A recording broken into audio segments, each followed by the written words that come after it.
성령 강림하시기 전 10일 전에 승천하신 예수님께서 승천하신 후 열흘째가 되는 오순절 날에 성령님을 아버지 하나님께 받아 제자들에게 보내시고, 그 후로도 예수님께서는 만백성에게 성령님을 계속 거듭 보내고 계십니다. 구약시대에 성령의 역사가 없지 않지만 구약시대는 성령님의 역사가 일시적이고 제한적이었지만, 신약은 예수님의 역사가 모든 민족에게로 확산되었습니다. 성령 강림의 오순절의 역사를 통해 오늘의 우리들의 교회가 세워지고, 이 교회를 통해 땅끝까지 예수 그리스도의 생명의 복음이 전파되어지도록, 예수님이 육신을 가지시고 이 땅에 계실 때는 당신이 걸어다니는 발걸음 따라 역사되고 사역되어졌지만, 예수님이 승천하시고 우리에게 임하신 성령님의 역사는 영의 역사여서 모든 사람의 심령 속에 시공을 초월하여서 하나님의 나라, 하나님의 역사가 선포되어지고, 오늘 이 자리에도 하나님의 교회가 세워지고 주의 영이 임하고 계신 줄 믿습니다. 중요한 것은 성령님께서 임하시면 결코 떠나시지 아니하시는 성령님의 내주의 은총이 임하신 것입니다. 우리들은 이것을 신학적인 용어로 성령의 궁극적 구원이라고 하는 말로 씁니다. 궁극적 구원이란 결단코 구원하신다는 말씀입니다. 우리 주 예수 그리스도를 주로 영접한 그를 버리지 않으시고, 우리 주님은 결단코 그를 구원하시도록 역사하시고 함께 하신다는 말씀입니다. 예수님의 제자들은 구약과 신약을 넘나들며 경험한 사람들입니다. 그들이 태어나서 주님 만나고 주님과 동행하고 사역하던 시절까지는 구약의 사건이고, 오순절 역사를 통해 신약 이후의 삶을 통해 순교자의 길을 걷고 하나님의 교회를 세워가는 구약 말미부터 신약의 시작을 경험한, 오롯이 온몸으로 경험한 사람들이 사도들입니다. 오순절에 성령께서 강림하시기 전에는 사도들도 구약에 속한 사람들이었기 때문에 성령님의 역사가 특별한 때에만 임하고 경험했습니다. 오순절에 성령께서 강림하신 후로는 성령께서 그들 안에 항상 내주하심으로 예수님께서 맡기신 이 복음 사역을 완수할 수 있었습니다. 오순절 이후로 성령님의 내주하심이 사도들과 예루살렘을 넘어서 모든 민족과 땅끝으로 확산되어 갔습니다. 하지만 성령을 받은 사람들은 제한적입니다. 성령이 오셨으나 모든 사람들이 다 성령을 받은 것은 아닙니다. 모든 사람이 성령을 받을 수 있지만 모든 사람이 다 받은 것은 아닙니다. 성령님을 받는 데는 중요한 조건이 있습니다. 주께서 주시는 최고의 선물 성령님을 받는 조건은 회개와 세례입니다. 사도행전 2장 38절입니다. 너희가 회개하여 각각 예수 그리스도의 이름으로 세례를 받고 죄 사함을 받으라. 회개는 주인을 바꾸는 것입니다. 지금까지는 내가 내 삶의 주인이었지만 이제는 예수 그리스도께서 나의 주인임을 인정하고 나의 주인 되심을 고백하는 것입니다. 그 회개를 공개적으로 표명하는 것이 세례입니다. 예수 그리스도께서 나의 구원자요 주님이심을 참마음으로 고백하는 자에게 세례를 베풉니다. 이렇게 성령님께서 우리 마음에 최초로 내주하신 것, 각 심령의 최초의 성령의 내주하심을 가르쳐 우리는 성령 세례라고 부릅니다. 예수님을 구주와 주님으로 믿는 사람들을 성도라 일컫고, 그들은 구원받아 영생을 소유한 사람들이요 하나님의 자녀요 거듭난 자요 성령께서 내주하시는 영혼들입니다. 예수님을 믿는 우리 안에 성령님께서 내주하시는 목적이 무엇일까요? 사도행전 1장 8절 말씀입니다. 오직 성령이 너희에게 임하시면 너희가 권능을 받고 예루살렘과 온 유대와 사마리아와 땅끝까지 이르러 내 증인이 되리라 하시니라. 성령 강림의 목적은 권능을 주셔서 예수님의 증인이 되게 하시는 데 목적이 있습니다.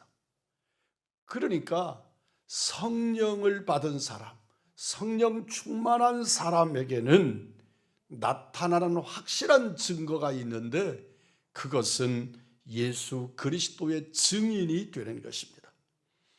그가 권능을 받습니다. 그 권능의 결론은 그리스도의 증인입니다.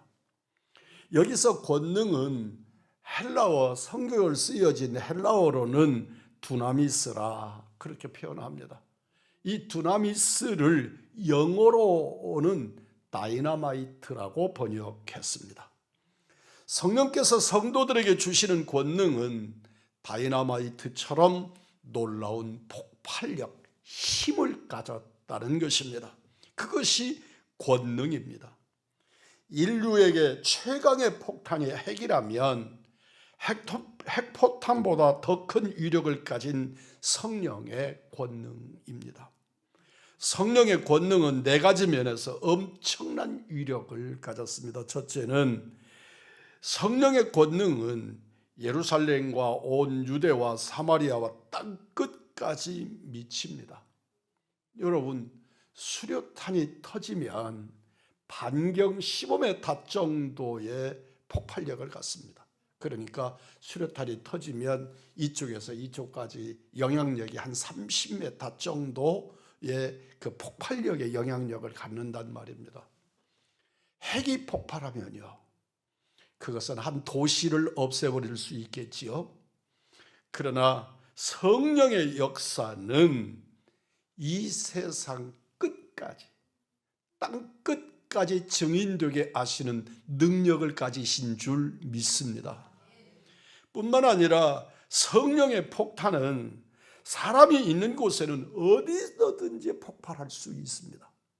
사람이 머무르는 곳, 하나님의 교회가 머무르는 곳, 교회된 그 인격들이 머무르는 곳, 성령의 사람들이 머무르는 곳, 그곳은 성령의 역사에 영향력이 끼쳐진다는 것입니다. 성령 폭탄은 사람이 있는 곳 어디서든지 폭발합니다. 에레미야 1장 17장 9절입니다.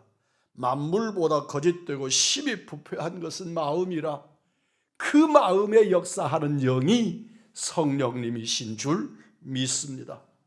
사람이 가장 완고하고 부패하지만 성령님은 그 사람의 마음을 결정적으로 변화시키는 능력의 성령님이신 줄 믿습니다. 세상의 폭탄은 사람을 죽이고 환경을 파괴하지만 성령 폭탄은 언제나 사람을 살리고 세우는 역사가 있습니다. 가정과 사회와 세상을 새롭게 하는 가장 강력한 파워가 성령의 권능이십니다. 핵이 터져도 그 세력은 점점 약해지다가 시간이 지나가면 그 언젠가는 소멸됩니다. 일본의 히로시마에 핵이 떨어졌습니다. 그 일로 인하여 얼마나 많이 죽었습니까? 그 도시가 완전히 파괴되어졌습니다. 그러나 70여 년이 지나간 지금은 그 도시의 핵의 영향력은 완전히 제로입니다. 그곳에 머물렀던 우리 조선인들도 많은 사람들이 핵으로 죽기도 하고 핵을 몸에 가지고 있어서 그 영향력으로 자손들까지 영향력을 끼치는 그런 어려움을 겪었지만, 그러나 그것은 시간이 지나가면서 영향력은 줄어들고 그 결과는 어느 시간이 지나가면 소멸되는 것입니다. 하지만 성령 폭탄은 신학이 지나면 지날수록 그 강도가 더 강해집니다. 성령 폭풍이 시간이 흐를수록 거리가 멀수록 더 큰 세력이 되는 이유는 성령님으로 세례를 받은 사람, 성령 충만 받은 사람들의 수가 계속 늘어나기 때문에 그렇습니다. 오순절 마가다락방에는 120명의 성도가 있었고 그들이 성령이 그들 가운데 임재하셨습니다. 그리고 충만했습니다. 그런데 2000년이 지난 오늘날에 이 지구상에는 25억의 크리스찬이 있는 것은 오히려 세월이 지나갈수록 성령의 역사는 폭발적으로, 그리고 심령마다 그 영향력을 계속 확대하고 있기 때문입니다. 진실로 우리들에게 있어서 성령 충만을 받은 사람들이 계속 확장되어져 갈 것입니다. 오늘 여러분과 제게도 소멸되는 것 같기도 하고 그 성령의 역사가 나를 주장하지 못하는 것 같아 보이지만, 성령의 역사는 전 인류적으로 역사되어지고 그 역사는 확장되어 나타나게 될 줄 믿습니다. 그러므로 우리는 성령 충만을 받아야만 합니다. 내가 받아야 합니다. 누가 아닙니다. 내가 받아야 합니다. 우리의 가족이 받아야 합니다. 우리 교회가 받아야 합니다. 이 땅에 내 민족이, 내 나라가, 내 백성들이 받아야 합니다. 더 사모하는 것은 이 나라 지도자들이 진정 성령 충만한 하나님의 사람들이 되기를 소망합니다. 뿐만 아니라 진실로 이 지구상의 뭇백성들이 성령 충만하고, 그러므로 하나님의 말씀이 그들의 심령을 좌지우지하고 이끌어내시는 놀라운 능력의 역사가 일어나기를 소망합니다. 성령 충만을 받은 사람들이 많아지면 많아질수록 하나님의 뜻이 이 땅에 더 크게 구현될 것이고 하나님 나라가 더 높게 확장되어질 것입니다. 성령 충만하여 큰 권능을 받고 능력 있는 삶을 사시는 우리 의왕중앙의 믿음의 사람들, 하나님의 사람들이시기를 주님의 이름으로 축복합니다. 오늘 본문의 주인공인 사도 베드로처럼 성령 충만하면 그렇게 변하게 됩니다. 베드로는 불과 50일 전에 더 정확하게 말하면 예수님이 십자가에 달리시기 바로 그 전날 저녁에 예수님을 모른다고 부정하고 예수님을 성경에 우리가 표현하는 대로 배반했던 사람입니다. 주님을 모른다고 거듭거듭 배반하고 부정했던 베드로였습니다. 왜 그렇습니까? 살기 위해서 그런 거지요. 그가 손해보지 않으려고 그런 것이지요. 그를 가리켜서 인간적으로 표현하면 그는 비겁했다. 자기 스승에 대하여, 자기 신념에 대하여 부정해버리는, 그러므로 그는 비겁한 사람이었다.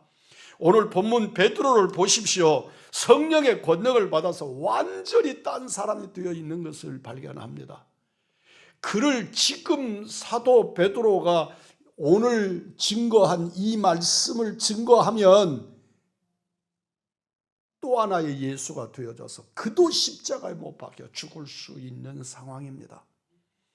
예수님을 십자가에 못 박아 죽인 지가 불과 50일 전의 사건이고 그들이 여전히 권력을 가지고 눈이 시퍼렇게 살아있는데 그들을 향하여 무서워서 예수를 모른다고 부정했던 베드로가 지금 오늘 본문에서 예수는 다윗 때부터 다윗의 고백, 그래서 요엘서의 고백을 통하고 쭉 나열하면서 결국 너희들이 그 예수를 십자가에 못 박아 죽였다고, 메시아로 다윗이 주라고 고백했던 그분을 너희들이 이스라엘아 들어라, 너희들이 그 예수를 십자가 못 박아 죽였다고 선언하고 있는 것입니다. 완전히 다른 사람, 달라진 사람. 겉보여 비겁했던 베드로가 용기 백배했을 뿐만 아니라 죽음을 두려워하지 않는 그런 굉장한 사람. 성경이 표현하는 대로 말하면 세상이 감당 못할 사람이 되어버린 것입니다. 아무것도 없습니다. 베드로는 예수님이 십자가에 달려서 무덤에 계신 동안에 숨어 있었고, 갈릴리 바닷가에서 예수님 만난 이후로 40일 동안 주님과 함께 동행하다가 예수님 승천하시니까 마가 요한의 다락방에 모여서 기도하고 성령 충만 받은 것 이외에 어떤 물리적 변화가 그에게 일어나지 않았단 말입니다. 그런데 이 사람이 완전히 다른 사람이 되어 있는 겁니다. 원인은 무엇입니까? 성령 충만입니다. 오늘 이 자리에 세상 살면서 우리 무엇을 먹을까, 무엇을 입을까를 걱정하고 내 육신의 연약함, 환경에, 관계, 이것으로 고난당하는 사람들이 성령 충만 받으면 우리의 모든 문제는 그 순간 베드로처럼 변해버릴 줄 믿습니다. 그리고 누리시기를 바랍니다. 성령의 권능을 받은 사람, 성령 충만한 사람은 적어도 두 가지의 전격적인 변화가 일어납니다. 첫째는 하나님의 비전이 내 비전이 됩니다. 자기 비전이 되는 겁니다. 성령 충만한 베드로가 군중들에게 말씀을 증거 시작하면서 구약성경 요엘의 말씀을 인용합니다. 그 예언이 지금 성취되었다고, 요엘의 예언이 지금 성취되었다고 선언하고 있습니다. 하나님의 영이신 성령님이 임하시면 예언자가 되고 환상을 보고 꿈을 꾸게 된다는 것입니다. 성령님께서 임하시면 하나님의 비전을 보고 그 비전이 바로 내 비전, 자기 비전이 되게 한다는 겁니다. 그런데 그 역사가 지금 성취되어서 우리 가운데 임하고 있다는 것입니다. 주께서 십자가에 달려 죽으시기 전날 밤에 제자들에게 약속하셨습니다. 진리의 성령이 오시면 그가 너희를 모든 진리 가운데로 인도하시리니 그가 스스로 말하지 않고 오직 들은 것을 말하며 장래일을 너희에게 알리시리라. 성령이 임하시면, 성령이 오시면 너희들 개인적인 사람의 말 하지 않고 하나님이 일러주시는 일들을 선포하게 될 것이라고 말씀하셨습니다. 하나님의 비전은 하나님의 소원이고 그 하나님의 뜻은 반드시 성취될 약속입니다. 그 약속은 하나님의 엄중하신 심판과 은혜로운 구원입니다. 그 심판과 구원의 분기점은 주님의 이름을 부르는 자, 부르지 않는 자입니다. 오늘 우리 예배위원들 모인 자리에서도 같은 말씀을 드렸습니다만 우리가 기억하셔야 될 것은 주의 이름을 부르는 자는 구원을 얻으리라. 그렇게 암송하면 안 됩니다. 그렇게 읽으면 안 됩니다. 그 앞에 있는 주의라고 하는 단어를 빼먹으면 큰일 납니다. 우리는 주님께서 내게 당신의 이름을 부르게 하시는 은혜를 베푸신단 말입니다. 그러니까 우리는 주의 이름을 부르는 자는 구원을 얻으리라. 예수님, 그랬으니까 이제 나는 구원받았어. 그런 장난스러운 표현이 아닙니다. 주라고 하는 표현은 그분은 나의 주인이시고 나는 그의 종이라는 말이고, 그런 신앙의 고백 아래 우리 주 예수 그리스도를 부를 때 그가 구원받는 은혜를 누리게 된다고 성경은 약속하고 계시는 것입니다. 이 진리를 깨달은 베드로는 심판과 구원의 복음, 하나님의 소원과 비전을 증거하지 않을 수가 없었습니다. 우리가 성령님으로 충만하면 가만히 앉아 있을 수가 없습니다. 하나님의 비전이 나의 비전이 될 뿐만 아니라 그 비전을 외치지 않을 수 없는 것입니다. 성도가 성령 충만하면 한 사람이라도 더 구원하려는 구령 열정에 사로잡히게 됩니다. 한 사람이라도 더 죽게 인도하려는 목자의 심령을 갖게 된다는 겁니다. 그래서 이웃에게 하나님의 소원을 전합니다.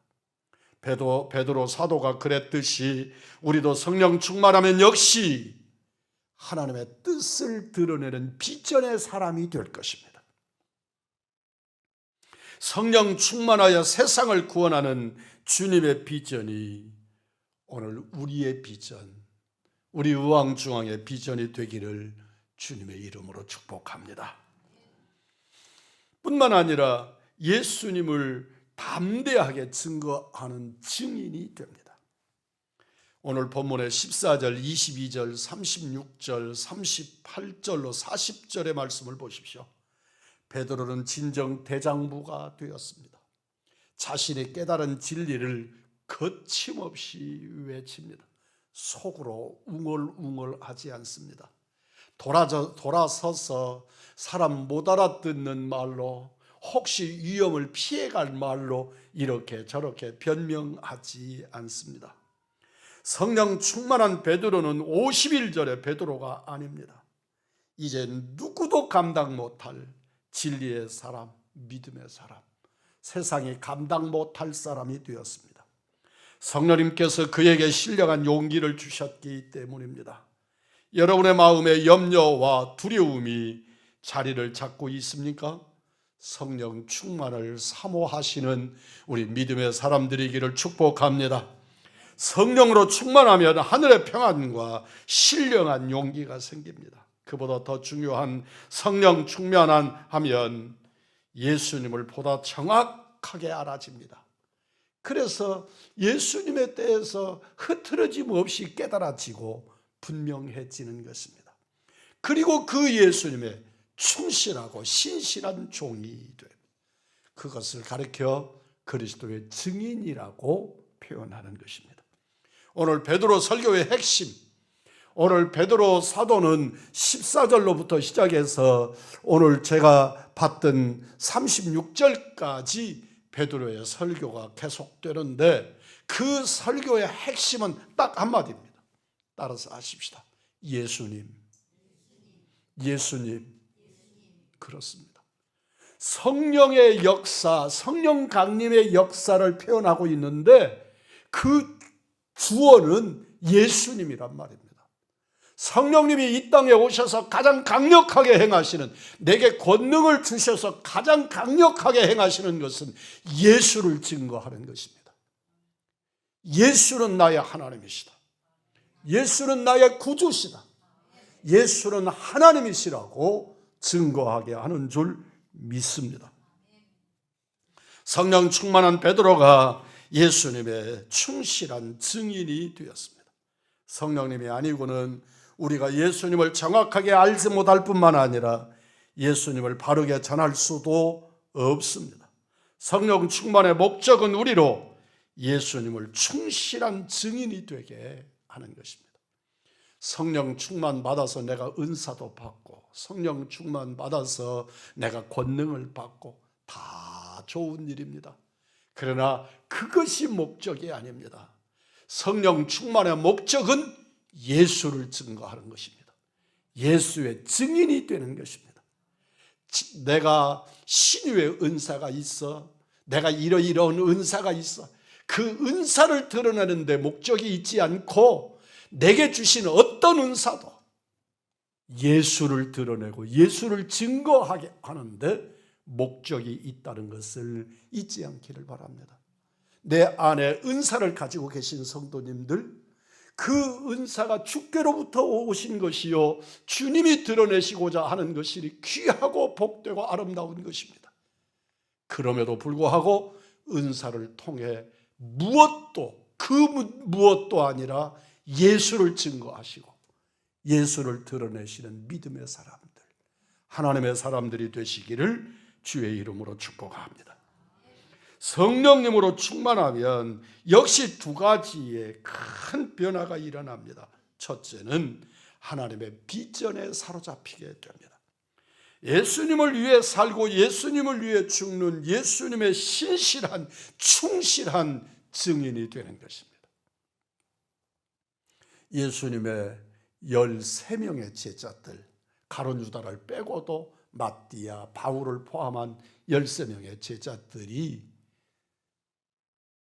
세례 요한 한 분 와석종신하고 나머지 분들은 모조리 순교하셨다는 것을 기억해 보시기를 바랍니다. 그럼 우리가 기억하실 것은 사도 요한마저도 끓는 기름가마에 집어넣지만 그 기름가마가 감당하지 못해서 사랑의 사도 요한만 그 수명을 다하고 세상을 뜨고 나머지의 12분이 다 순교하시는 그런 역사를 드러냈습니다. 이것이 예수님의 신실한 증인됨입니다. 성령 충만은 전적으로 하나님의 주권으로 우리의 선행이나 노력을 넘어서 하나님이 기쁘신 뜻을 따라 개인과 공동체에 주어지는 선물입니다. 그럼에도 불구하고 하나님께서 주시는 성령의 선물을 받기 위해 우리가 준비하는 것이 당연함은 성경 곳곳에서 말씀하십니다. 특히 사도행전 1장, 2장은 두 가지 면에서 우리에게 준비할 것이 있다고 말씀합니다. 우리에게는 회개해야 한다. 회개하라고 말씀합니다.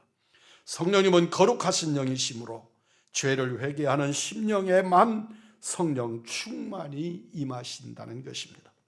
이 시간 우리의 마음을 들여다보십시오. 우리 마음에 염려와 불평과 두려움과 부끄러움이 있다면 대체로 죄가 있기 때문이고, 죄는 하나님과의 관계, 우리 주 예수 그리스도와의 관계, 사랑과의 관계를 파괴합니다.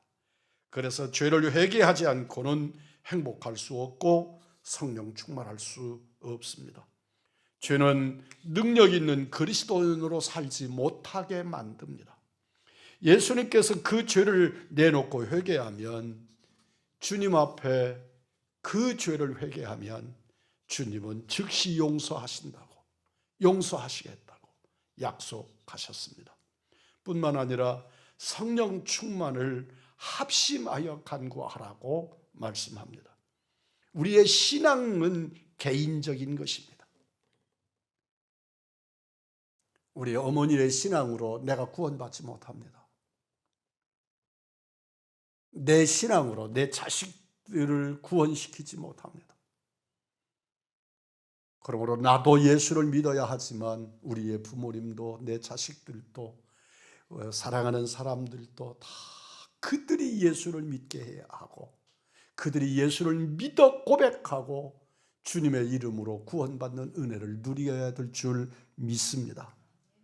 그래서 우리들은 개인적으로 기도하는 것입니다. 구약의 시대에는 제사장들만 기도할 수 있었습니다. 우리의 모든 문제를 가지고 제사장에게 나가야만 되었습니다. 그러나 오늘날 우리는 지성소를 찢어서 지성소의 회장막을 찢음으로 우리 모두가 예수의 이름으로 하나님 앞에 직접 나가서 구할 수 있게 하셨습니다. 그래서 우리가 개인적으로 기도할 수 있습니다. 그럼에도 불구하고 오늘 본문은 주님의 제자들이 합심하여 기도했다고, 120여 명의 사람들이, 뿐만 아니라 성경 마태복음 18장 19절로 20절의 말씀을 보면 두세 사람이 땅에서 합심하여 무엇이든지 구하면 하늘에 계신 내 아버지께서 그들을 위하여 이루게 하시리라.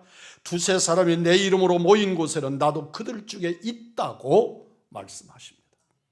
우리는 합심하여 기도해야 될 이유가 거기에 있습니다. 우리 교회가 공동체적으로 기도해야 될 이유가 거기에 있습니다. 우리는 개인적으로 기도할 수 있습니다. 뿐만 아니라 우리는 합심하여 기도함으로써 성령의 임재와 능력의 역사를 드러내야만 합니다. 사도행전 4장 31절입니다. 빌기를 다음에 모인 곳이 진동하더니 무리가 다 성령에 충만하여 담대히 하나님의 말씀을 전하니라. 사도들이 감옥에 가서 두들겨 맞고 감옥에 갇혔습니다. 모든 성도들이 합심하여 기도합니다. 그리고 기도했더니 착고가 풀리고 그들이 그곳에서 나오게 됩니다. 그런데 그 모든 성도들이 합심하여 기도했다. 우리 의왕중앙교회가 합심하여 기도하는 은혜가 있기를 주의 이름으로 축복합니다. 진실로 폐역한 세대에서 우리 교회와 성도들이 능력 있게 사는 비결은 오직 성령 충만입니다. 우리 의왕중앙교회 성도들이 성령님을 사모하시는 은혜가 있기를 원합니다. 주의 말씀을 사모하십시오. 하나님 앞에 드리는 예배를 사모하십시오. 성령 충만을 누리십시오. 그리고 여러분과 우리의 삶에 성령님의 간섭하심과 주권적 역사가 일어나기를 간구하시는 우리 의왕중앙의 믿음의 사람들, 복된 하나님의 사람들이시기를 우리의 구주 예수 그리스도의 이름으로 축복합니다.